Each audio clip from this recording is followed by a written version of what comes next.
লাগিছে, কিন্তু কুৰবানী দিয়া গৰুবিলাকৰ পিছত কিয় নালাগে? এই যে বকৰীদ বুলি হাজাৰ হাজাৰ গৰু যে অসমত কুৰবানী হৈ গ'ল, গিৰ গাই কেইটাতো জীয়াই আছে, কুৰবানী দিয়া গৰু কেইটাতো মৰি গ'ল। তো কংগ্ৰেছ দলে যদি গৰুক ইমানে ভাল পায়, তেতিয়াহ'লে মোৰ লগত তেওঁলোকে একে সুৰে কওক যে অহাবাৰ ঈদত গৰুৰ কুৰবানী হ'ব। কংগ্ৰেছৰ আধা মানুহেতো গৰুক কুৰবানী দিয়ে, কংগ্ৰেছৰ সোঁৱে বাৱে আন্দোলন কৰি থকা আধা মানুহেতো গৰুক খোৱা মানুহে, যোনে এনেকে কাটি কাটি কাটি কাটি গৰুক মাৰে, এনেকে মাৰে, তাক হালাল কৰা বুলি কয়, হয়নে? সেই মানুহে এতিয়া গৰুৰ কাৰণে আন্দোলন। বিজেপি ধৰ্ম মৰি যাব খোজা গৰুক ঘৰত আনি পুহি ডাঙৰ কৰা, এইটোতো বিজেপি এইটো কাম কৰেই।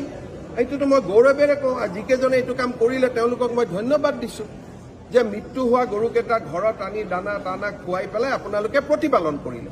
কিন্তু এই গৰুকেইটাই যদি কংগ্ৰেছে পালেহেঁতেন, সিহঁতিতো কাটি কাটি গৰুকেইটা খাই দিলেহেঁতেন।